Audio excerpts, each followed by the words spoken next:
right, everybody, what's going on? Welcome back to Elevate Your Standards podcast. I'm your host, as always, guys, Derek Lauder. Thank you for tuning in, whether you're watching this, whether you're listening to this. I really appreciate you guys, all the support that we've gotten so far. I know this is a tough end of the year right now, but just continue to keep working on yourself, keep putting yourself first, and putting your goals at the front of your mind. And I guarantee if you guys just continue to attack the process, something we try to talk about on this podcast a lot, but attack the process. Just don't focus so much on the results that are coming and just worry about doing what you need to do every day. Create a list, get it done. And I promise, guys, you're going to be on the path to your goals, going to be on your path to success. I'm feeling really motivated today to get this out to you guys because I really want to talk about the topic of this episode, okay? The topic of this episode is something that I think really stops most people in their tracks. We're going to talk about dealing with rejection, how you can not only just deal with rejection and make it okay, but how you can literally take rejection and use it as a positive fuel. Not just for motivation, but there's also a lot of positives and learning experiences you can get from every rejection you take.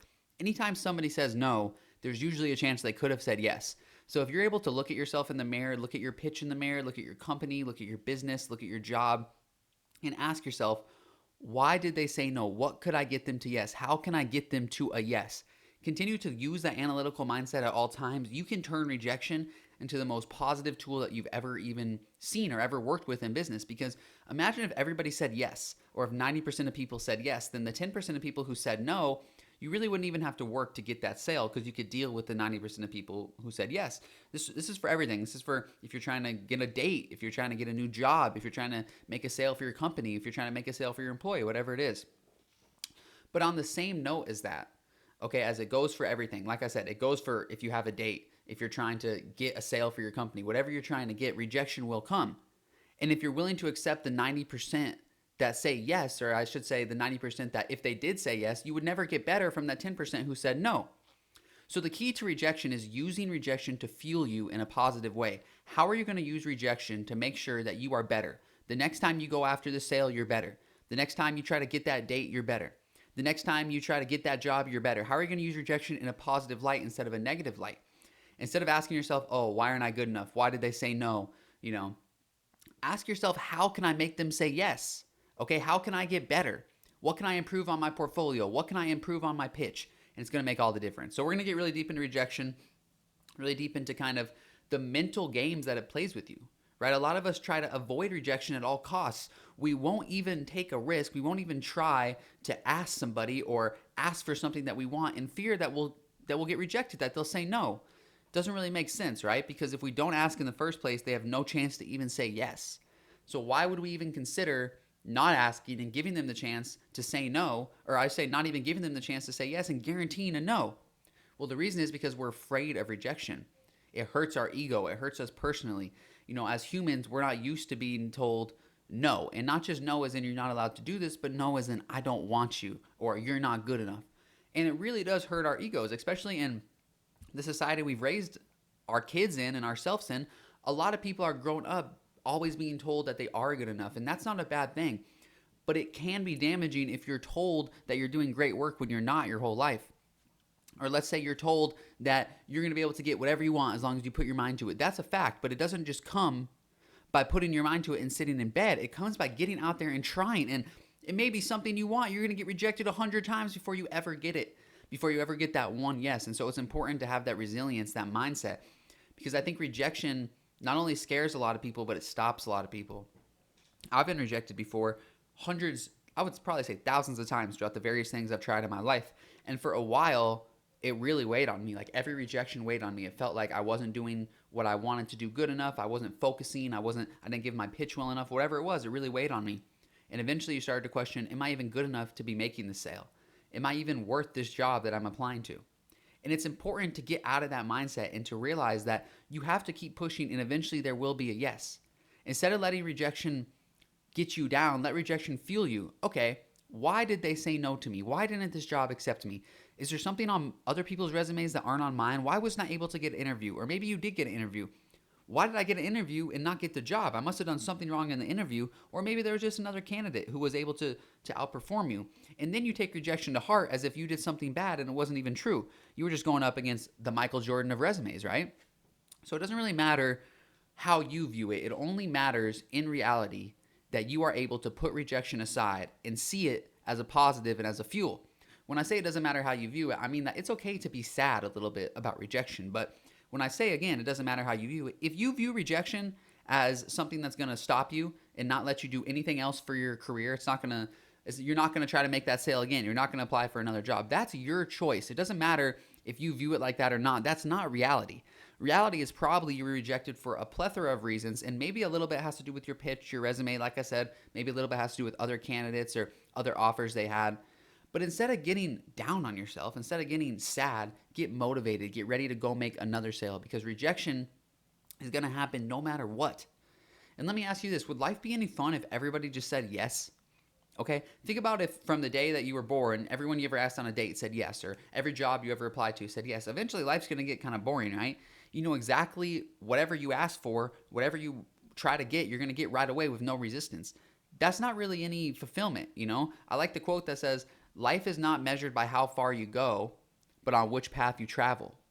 So it doesn't matter if somebody, you look to your neighbor and they've traveled the easiest path in the world and they're, 1,000 miles down the road. If everybody said yes to them their whole life, they've never had to go through any kind of experience of being fulfilled, of overcoming something that's hard, of overcoming a difficult task in front of them. And that really is invaluable, because the most valuable skill you can learn as a human in this life, and I would say as an entrepreneur, but really just as a human, because it allows you to experience happiness and fulfillment, is the ability to set a goal and accomplish it. I'm talking about set a specific goal and accomplish to it. If you listen to athletes always have very specific goals, right? If you're talking about basketball, maybe they want to shoot a certain field goal percentage for this year. I want to shoot 44% for this year on 28 points per game. Maybe it's baseball. I want to hit this batting average. Why do we as people have such vague goals? Like, I want to increase my income. Okay, increase your income to what? I want to get a job. Okay, what specific job doing what? Start to set your goals so specifically that it's painfully obvious whether you hit them or not. And the reason that we like to set vague goals is because usually we don't hit those goals. And if they're vague, we have room to kind of be like, oh, well, yeah, I increased my income by $20 this month, when your real goal was $2,000, right? But if you didn't write that out, you're not holding yourself accountable to it. So again, life wouldn't be fun if everyone just said yes and all your goals were hit right away. It's learning that skill, learning the ability to set a goal and accomplish it. It's that constant infinite staircase that we've talked about, of always trying to take the next step and not settling for what you have. Because in reality, when someone's rejecting you, they're telling you no, and you're trying to get more. I'm trying to get more, and they're telling you no, you can't have it. You have to settle for what you have. Well, don't settle.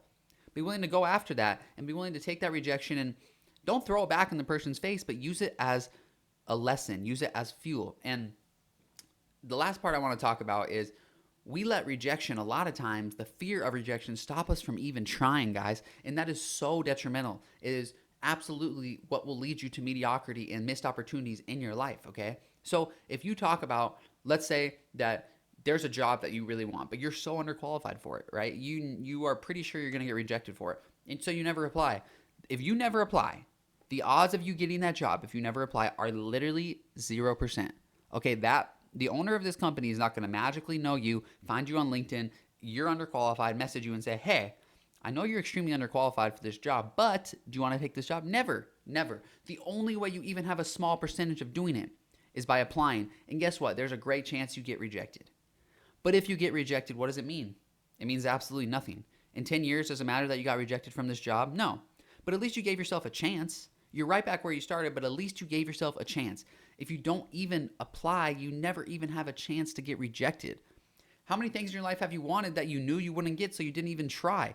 That's the worst mindset you could possibly have. There's always a chance. There's always an opportunity. You never know who's going to see you and be impressed by your skill set, want to take a chance on you. You never know which company is going to drop their long-term, client to work with you.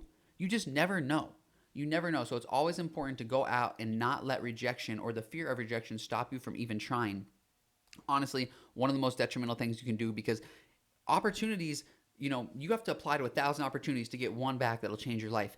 If you never apply to any, there's never a chance, right? You should be every single opportunity, every chance you can get for rejection, go for it.